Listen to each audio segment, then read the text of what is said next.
जानकी पट्टनायक अमर रहे। प्रज्ञा पुरुष जानकी पट्टनायक अमर रहे।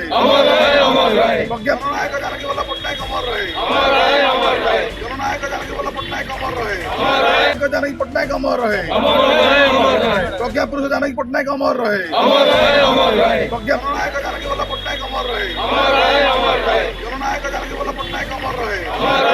जेहेतु शतवार्षिक पालन करा जाउची एटा शतवार्षिक साधोत्सव एवं आज समग्र ओडिशा रे जानकी वल्लभ पट्टनायक होचे नवनिर्माता ओडिशा रा नवनिर्माता कहले अत्युक्ति हेब नाही।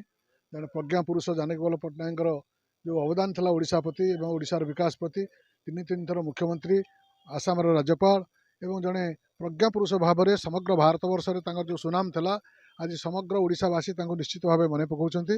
आज जगतसिंहपुरवासी तरफ आज विशेषकर जगतसिंहपुर जिला कांग्रेस कमिटी जगतसिंहपुर समस्त कांग्रेस लोक एवं जो माने कांग्रेस लोक नुहे जो माने साहित्यिक जो माने सांबादिक समस्त मिलित भाव में आज जानकी बाबू को श्रद्धांजलि ज्ञापन करुँच। आज से अवसर में आम समस्ते मिलित भाव में जगतसिंहपुर म्युनिसिपालिटी तरफ ये जो प्रतिमूर्ति आज फुल माल्यार्पण कलु और माल्यार्पण कलापर आम जो जराश्रम रही तर्तंग से जराश्रम फल बंटन करूँ और जो भाव में प्रति श्रद्धांजलि ज्ञापन करने कथा आम करूँ। ये कार्यक्रम निश्चित भाव अंतत पक्षे ओडिशावासी आगामी दिन में जानकी बाबू बहुल भाव में मन पकड़े जो कार्यक्रम नीति आदर्श कार्यक्रम ये समस्त को ओडिशावासी ओडिशा इतिहास के भूल ना।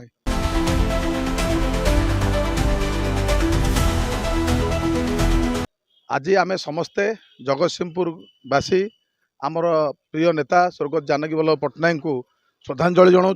आज श्राद्ध दिवस ये श्राद्ध दिवस रे समग्र ओडिशार नवनिर्माता विज्ञ पुरुष प्रज्ञा पुरुष विशिष्ट सांस्कृतिक विषय वरिष्ठ सांबादिक विशिष्ट शिक्षाविद स्वर्गत जानकी वल्लभ पट्टनायक को आज श्रद्धांजलि दौचु। आमर प्रिय नेता नटवर बारिक जिला परिषद पूर्वतन अध्यक्ष नेतृत्व में आज जगतसिंहपुर कांग्रेस लोक आम एकजुट हो जो स्वर्गत जानकी वल्लभ पट्टी श्रद्धांजलि अर्पण करुँ।